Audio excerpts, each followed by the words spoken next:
All right, what's up, people? We are barely 24 hours out of the election. People are going bananas. They're going bonkers. They're going crazy in the streets. We now have President-elect Trump, President-elect Donald Trump.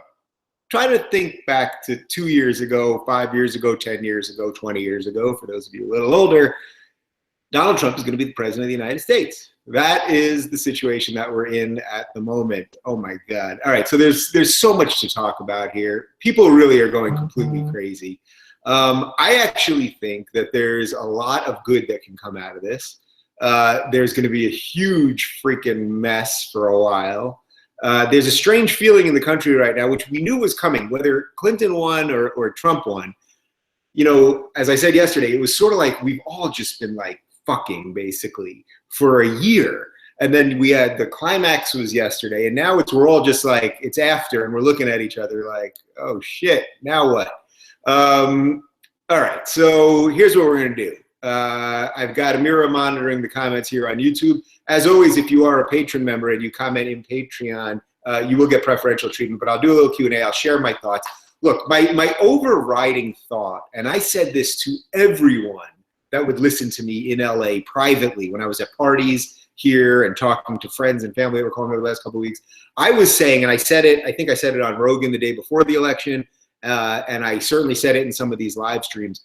I really thought this thing was 50-50 the entire time, especially in these last couple of weeks. That ultimately what it was simply going to come down to was turnout, and that clearly the Trump people were enthused and the Clinton people were begrudgingly supporting her. Not everybody, of course. There were some people that were totally with her, but there was a lot of begrudging. All the Bernie people either stayed home or begrudgingly voted, or some of them didn't vote, some did vote, et cetera, et cetera.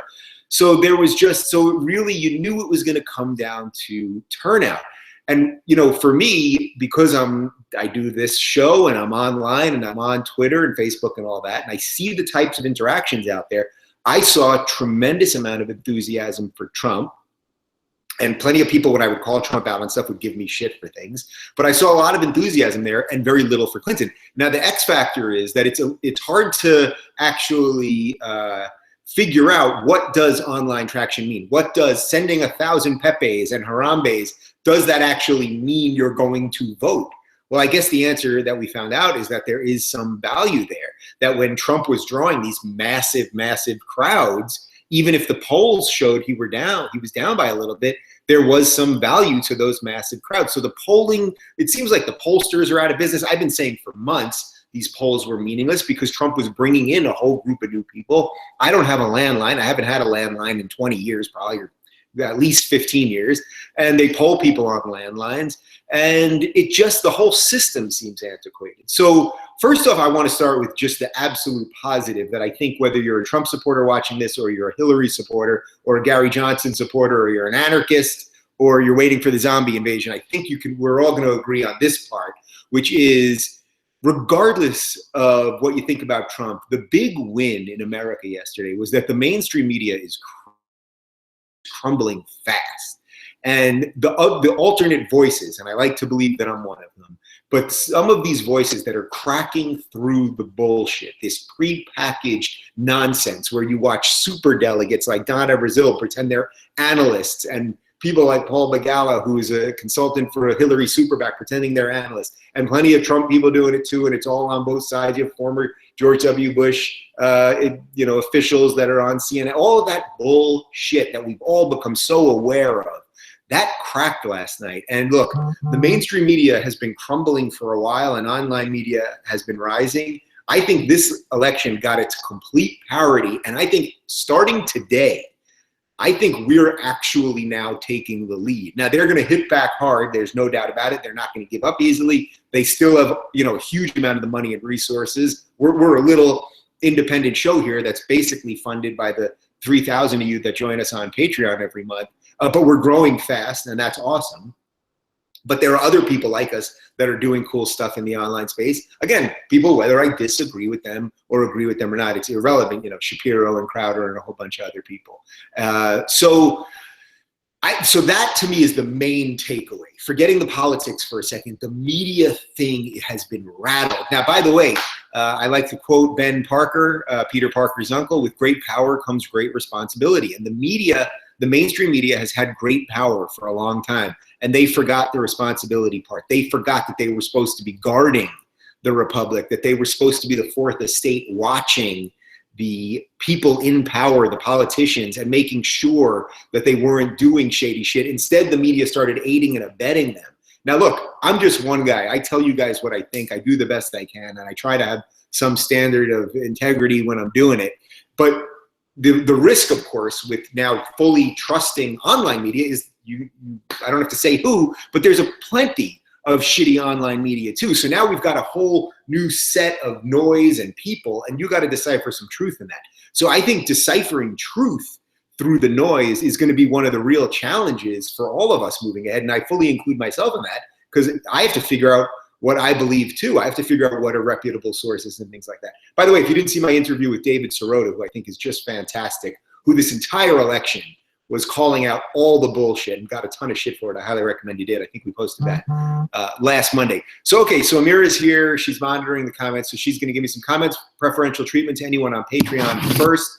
So yeah, my main takeaway is that mainstream media was crushed, and that's really good. And then the other takeaway, and I think it's just, I'd say it's a half a step below the mainstream media being crushed, is that not only was mainstream media crushed, but the social justice warrior thing, this incessant need and desire to call everyone a bigot and a homophobe and a racist and an Islamophobe and a sexist and a ableist and all this epic bullshit, just blanketly blaming cisgendered white males for everything. It's just drivel and nonsense. And there was a huge repudiation of that last night. Enough of this garbage. Judge people as individuals, not as the collective. And I think that for the people that voted, now, by the way, 46% of America didn't vote, and about half the vote went to Hillary and half went to Trump. So that means only about 25% of the country voted for Trump, which is kind of depressing, but that's a different topic altogether.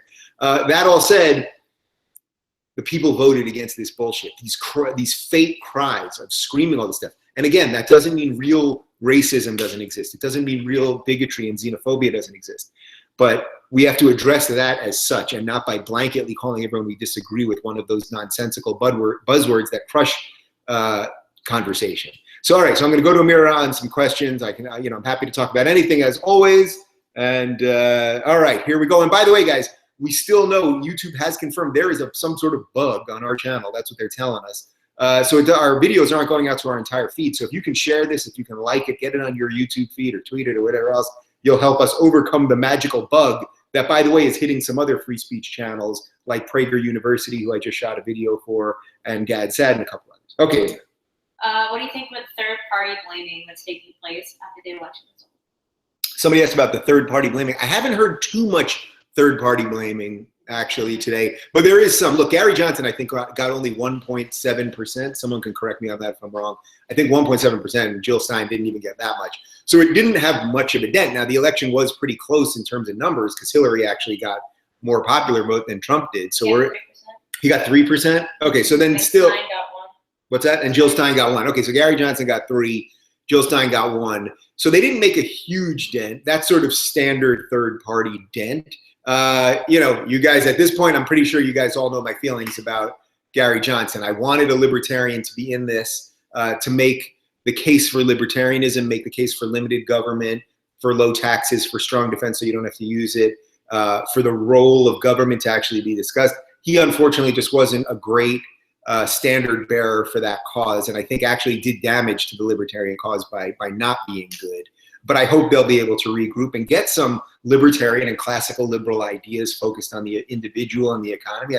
I hope that they'll be able to regroup by 2020. I don't suspect that they will because they never seem to learn from their lessons. Maybe that has something to do with the psyche of a libertarian. I don't know. Jill Stein, I don't think she really affected it in any way. As I said, the real thing that happened here is that the Trump people came out passionately. Maybe his strategy, I would recommend, Scott Adams, who was on my show, the creator of Dilbert, who really understood, I think, the way Trump did this, the way he used tactics to win. I think that there's a real explanation of how Trump pulled this off. He by all of this stuff crumbling with WikiLeaks and all this stuff, and Trump just constantly attacking, and Hillary attacking too, he was just the better attacker, and the stuff on her was really damaging. And I think people that were on the fence, or the average Bernie voter, right, that really didn't like her but was begrudgingly going to do it, by the time election day rolled around, they heard enough about WikiLeaks, enough about the corruption and the DNC stuff and all that, that they were probably just like, you know what, I'm not even going to vote. And then here we are. What do you think about Hillary winning the popular vote? Yeah, I mean, Electoral College in general. Yeah, Hillary won the popular vote. She lost the Electoral College. This is exactly what happened to Al Gore back in 2000. Our system needs some change. I mean, what is the reason really in 2016 that if you win the popular vote, you don't win the Electoral College? Back in the day, it made some sense relative to, we had small states, and because information traveled very slowly, we wanted to guarantee, this is one of several reasons of why we had it, but they wanted to guarantee that the candidates would actually go to all the states, because otherwise, why would you ever go to Montana where virtually no one lives? So there was reasons for it. Now it seems like it's more part of just the two-party monolith that actually is crumbling right now. But there's so many interesting storylines here. I mean, the fact that Paul Ryan this morning looked elated. He has looked so defeated the last couple of weeks, begrudgingly, sorta, kinda supporting Trump, as Trump was constantly mocking him and making fun of him. And, you know, Trump, who was attacking Reince Priebus, the head of the RNC, this whole time, he brings him up on stage last night. Like, there is going to be a new realignment, but mark my words, what I've been saying for at least a year, and I don't know anyone else that's been saying it, the split that you see on the right, that everybody was so happy to talk about, which now actually seems to be coalescing, it seems to be coming together and healing, it's coming to the left, because the Bernie people have almost nothing to do with the Hillary people at this point. And there's going to be a new group of people too that are sick of both of them. You know, the people that aren't into the socialism stuff as much as Bernie, but are also sick of the Hillary corruption. That might be the classical liberal part, if you want to get some people like me back into it being interested in the Democratic Party, as opposed to now where I feel like I have no party. So it's coming to the left too. But what a crazy night. Any informed guesses who will get cabinet positions? Informed guesses on who will get cabinet positions. Well, look, we know if Trump is into one thing, it's loyalty, right? He loves loyalty. So who's he going to be loyal to?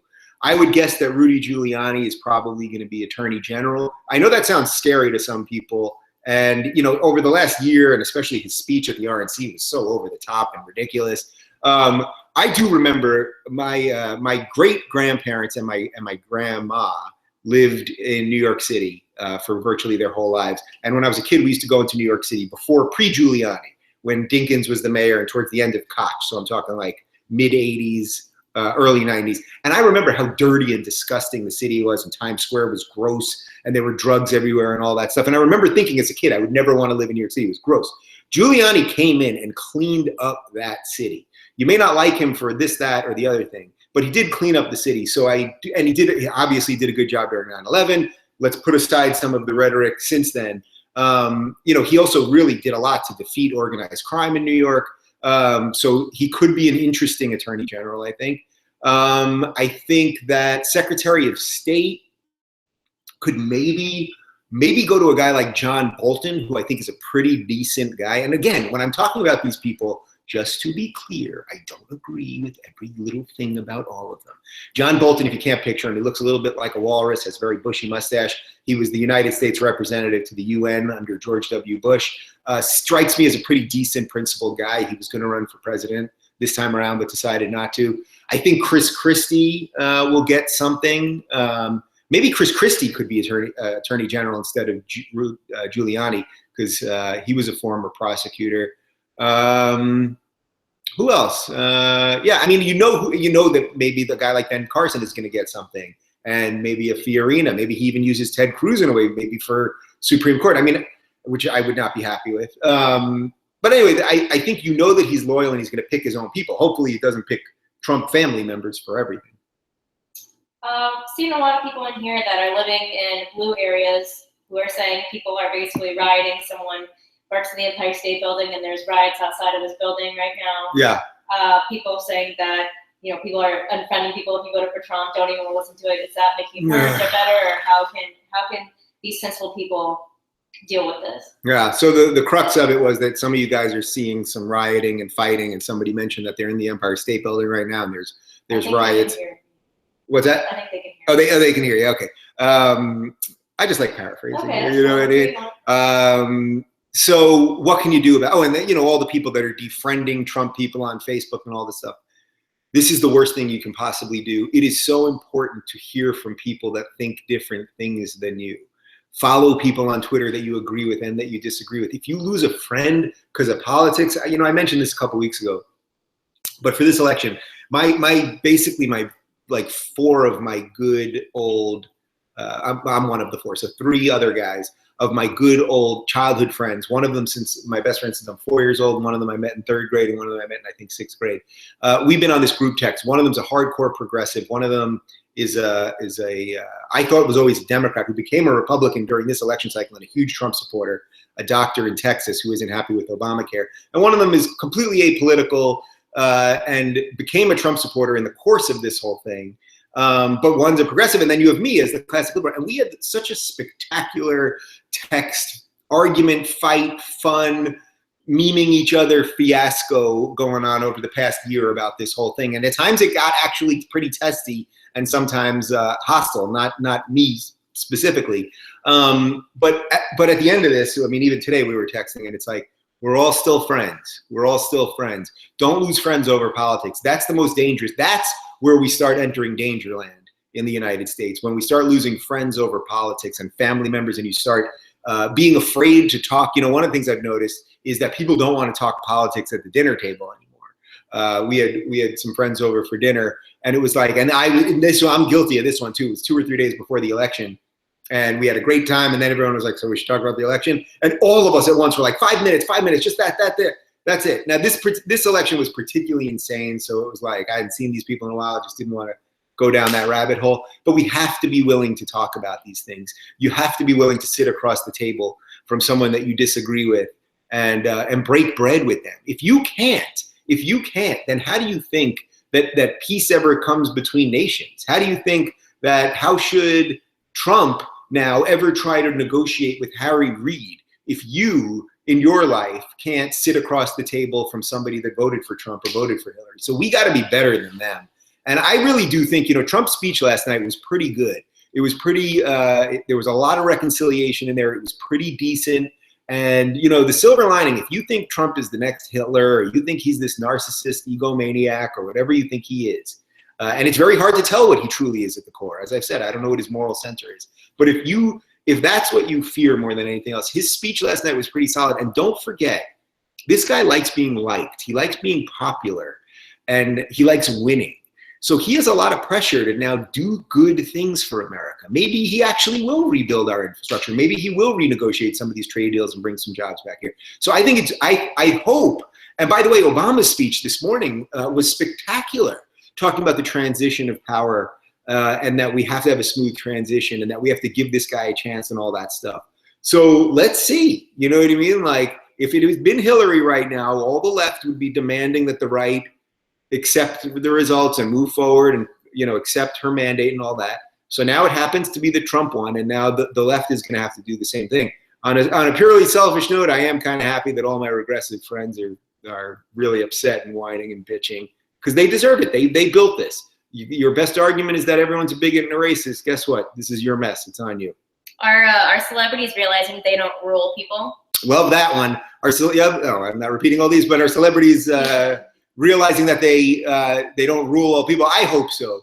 Enough of this bullshit. The last week of Hillary, Bruce Springsteen out there, Gaga, Beyonce, a whole bunch of other ones. She's on Katy Perry's in her tour bus. Nobody cares what these people think. They're all part of the rich elite. That's fine. I don't begrudge them being rich or being elite. That's pretty good. If you can make it and make some money and become successful and become influential, that's wonderful, right? That's great. All of us would love to have some of what they have. But nobody cares what they think to vote. Nobody cares, especially the middle of America. And I hope that the parties will realize that it's enough mocking these people. These people are, as I personally happen to have lived my whole life, either in New York or LA. So when they mock New York or LA people, I guess I am one of those people. But I don't mock the people in the middle of the country, and nor would I. I don't think I'm better than any given person. You know, you're a murderer, I'm better than you. But like, we shouldn't be mocking all of these people just because they don't live in the places where media is a buzz. Because media is crumbling, and these people made it happen. And by the way, Andrew Klavan, who I was on the Daily Wire show with Ben Shapiro last night, said something that was really beautiful. And I'm going to slightly butcher it, but he said, you know, for all the faults of what's going on here in America, and for as dirty as it feels and all that shit, he said, what a beautiful place that we live in, that the people just upended the whole thing. That does not happen anywhere else, really. That the people just said to the media, to the establishment, to the elites, to everything, the media just said, or the people just said, fuck off. Fuck off, we're going to try it this way. And guess what? At the end of the day, the system, the machine is actually accepting it. That is the greatest, thing you could possibly say about democracy. It's a really beautiful thing. I think I just made what Andrew said even nicer than what he said. What do you think of the press corps hammering the secretary of the idea of Trump having the nuke codes and being in war with Russia? But Hillary has the most anti-Russia rhetoric right now. Yeah, this is one of the things that didn't make sense to me in these last few weeks. It was very obvious that the Democrats were going much more hawkish on Russia, and they had reason to do it because if WikiLeaks was in cahoots with Russia, which is what they were trying to tell you, even though they apparently had no evidence of it, but they kept trying to link it, and I think people started seeing through that. But that would have implied that Hillary would have had a lot more reason to go to war with Russia than Trump. So I think look, again, it's hard to know what Trump's ultimate decision-making power is, what his just, you know, what actually is going on in his mind. So even if you're the biggest Trump supporter out there, you can't, I don't think you could really tell me that you really have a sense of what's going on in his mind. By the way, I don't really know what's going on in Hillary's mind either. I mean, I kept, you know, I was joking with David and Amira last night. Like when she didn't come out and they sent out Podesta, it's like, what was she doing at that time? Like they knew they lost. Like what was she drugged? Was she screaming? Was she crying? Like why did they make us deal with that until this morning? Whatever. But I would say just because we don't know what Trump's going to do doesn't mean he's going to do the worst thing. I really think there's an opportunity here. I think there's an opportunity here. And as a negotiator, Trump should see that opportunity, and I hope he does. And someone told me, and again, please correct me if this is wrong, but that he scrubbed something off his website this morning about not being pro-life. So something about being pro-life. So all the people were worried about abortion, which I'm pro-choice myself. But for all the people that were worried about that, apparently this morning, within 12 hours of being elected, he had scrubbed off. My brother just called me on the computer. We could have just. Maybe we could have connected. I don't know. But he had scrubbed off this pro-life thing. So I don't think Trump is going to govern from a pro-life place. I don't think he's going to govern from an anti-LGBT place. I don't think he's going to care whether marijuana is legal. I don't think he's going to be off getting us into these neocon wars. So I think there's room for some goodness here, even if you think he's a bombastic nutbag, which he probably is. Oh, what's Milo going to do now? What's Milo going to do? I texted him last night and he didn't respond, which is pretty upsetting. He's got to be feeling good. He's got to be feeling good, right? I mean, I don't know what's he going to do. He's not an American citizen, so he can't be press secretary, which I know he would love. Could you imagine? I don't know what he's going to do. I mean, the Breitbart people have to be feeling good. But now remember this. The Breitbart people are now going to have their guy in the place of power. So that does change this. They've created this thing in the last year by being against the power, right? Whether you like them or not, it grew because of that. Now your guy's in power, and are you going to do the exact same thing you've been shitting on the media for? Are you just going to suck up to power, or are you going to keep them in line? I hope it's the keeping them in line, and I promise you that I'm going to do that. Whether Hillary had won or whether Trump had won, I would have done my best and will do my best to keep their feet to the fire. Is there any hope of recovery of liberal principles found on the progressive left, or are they too far gone? Man, this is what I spend more time thinking about than anything else. Is there any liberalism left, basically, in the progressive left? Is there anything left? You know, in a lot of ways, defending my liberal principles, the things that I believe that are liberal about free speech and about the rights of the individual and liberty and the right to live your own life the way you see fit, and using logic and reason and limited government, those are classical liberal values. Do any of those things sound like progressive values to these days? Progressives are all about the collective. They're all about the oppression Olympics. They decide how they should treat you based on your race or religion while they keep telling everyone else that they're racists, even though they view you in this pecking order. The straight white man, of course, is at the bottom of this thing. And Islam is at the top of it, the most unprogressive thing there is. That's why this is actually regressive, not progressive. I don't know that there's hope for the progressives. There will be hope for some. I'm talking about the wider movement that is linked really to a lot of socialist stuff. I don't know that there's hope for them, but I think there's hope for a lot of good liberals out there. That's where you guys found me. That's why my inbox is completely out of control with 11,264 emails right now. That's why my Twitter feed's out of control, because there is something brewing here. And again, this goes to why a guy like Steven Crowder, who I disagree with on a lot of stuff, he is not my enemy. Because we're fighting for a lot of the same principles, even if we see certain things differently. And that's what you have to see. If your guiding principle is that everyone that you disagree with is evil and is a racist and a bigot, and that's all coming out of the progressives, well, then you're not going to have many allies to play with. You're going to have a pretty lonely sandbox. So, and again, that doesn't excuse a lot of the alt-right stuff. That doesn't excuse true xenophobia. It doesn't excuse true hatred of Muslims or true hatred of Jews or black people or whatever. But I don't see a lot of institutional power with the alt-right. And by the way, I don't think Trump is suddenly going to become a white supremacist alt-right neo-Nazi. You can quote me on that one. What do you think about people comparing Donald to Ronald Reagan?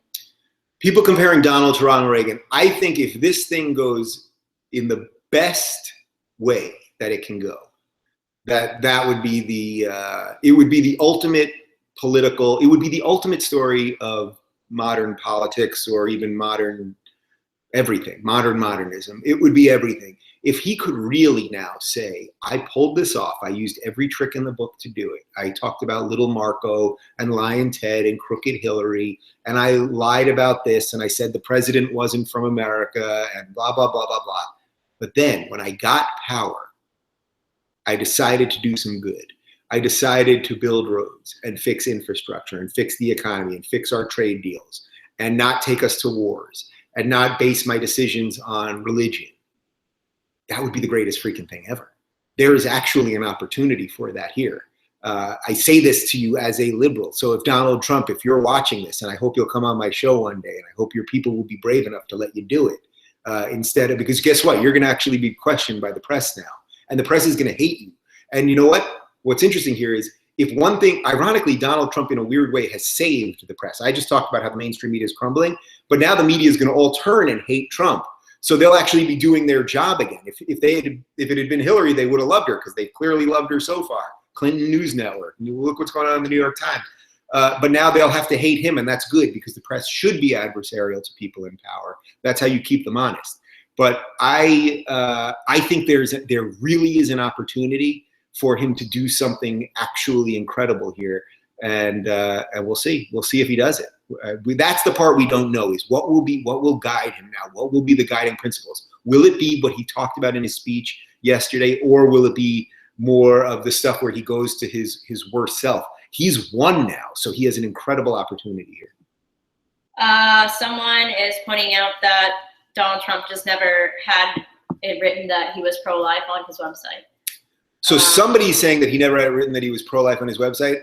So we saw an article this morning. But he linked to the same article that's been corrected. Yeah.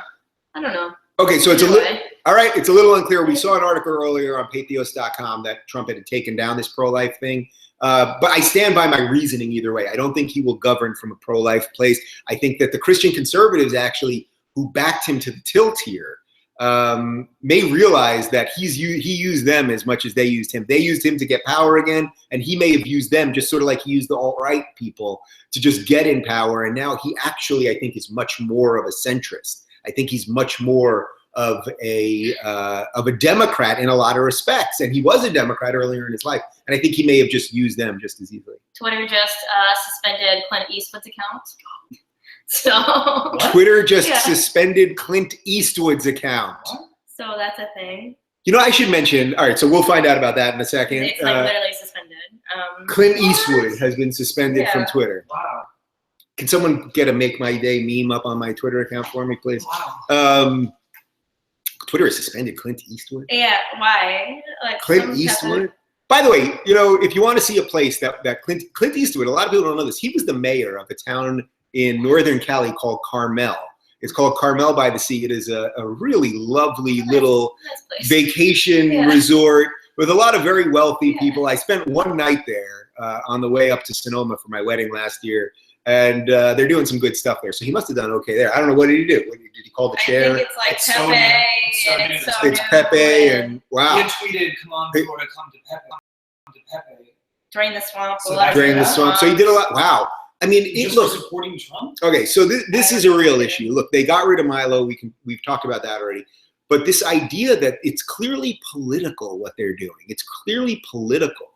You know, I'm a firm believer that Twitter has been shadow banning people. So I see the type of traction my tweets get, which usually go on fire. Check out my Twitter the last 2 days. It's been bananas.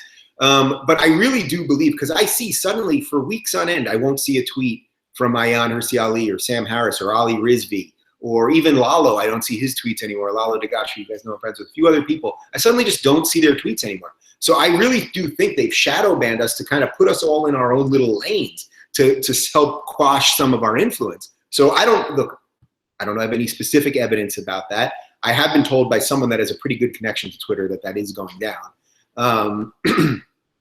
But this stuff is political, and that's a huge problem. And maybe what we'll see right now is that, look, all of the left that was in it with Clinton, that these are the same people in Silicon Valley that own Twitter and own Facebook and own Tumblr and YouTube and all that. They might fight back in some really dirty ways right now, which, by the way, is why we do our independent thing through Patreon. So I'm not only beholden to YouTube, Rev, because they've screwed us on our channel in some ways. So that's one of the reasons I'm on there. It's one of the reasons I'm on minds.com, by the way. I don't do much there yet, but it's sort of like a break the glass in case of emergency thing for me. It's minds.com/Dave Rubin. It's an alternate to Twitter and YouTube kind of thing. And I'm also on Gab. I think it's just gab.ai/Dave Rubin or something.